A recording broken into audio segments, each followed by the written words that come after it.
So the situation in Kashmir is quite tense with India and Pakistan. I wanted to get your thoughts, Ustad Adnan, about the current tensions and the potential war that might take place. Bismillah ar-Rahman ar-Rahim. I don't think there will be a war because both countries know that in case of a war, it's not going to be an ordinary war. Both countries are nuclear powers. Pakistan has already threatened India many times.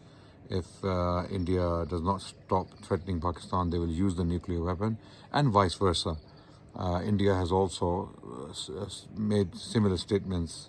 So I think sanity must prevail. They must come to a negotiating table and find a solution to the problem of Kashmir is not going away.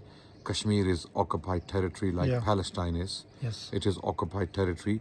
Kashmiri people are predominantly Muslim. The majority of Kashmir and Jammu, they are Muslims, and they should have the right to self-determination. They should choose who they want to be with. Okay.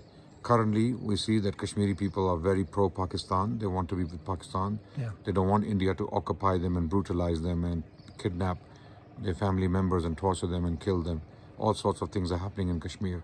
Okay, this is a well-established, well-acknowledged issue with regards to human rights abuse in India. In Kashmir and also in India. Of course, what the Indian government, the current government is doing to the Muslims. There is a lot of persecution of the Muslims, unfair targeting of the Muslim community, in particular in India. And that also basically affects what's happening in Kashmir. That Islamophobia, hatred of Islam and Muslims, pumped and, put out by the BJP government, led by the Hindutva ideology. It's really impacting the Muslims of India in general and the Muslims of Kashmir in particular, because we can see that Islamophobia play out in Kashmir. So we hope there is a solution. We hope Indian intellectuals themselves manage to convince their own government that hatred cannot go on forever.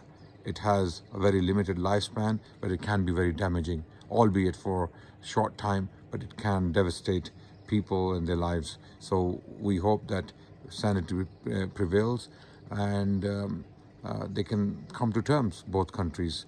The people are beautiful people. They want to live together. They want to do business. They want to share culture. It's Hindutva ideology, the extremist Hindutva ideology that doesn't want peace with Muslims. Full stop. That's the reality. Jazakallah khair.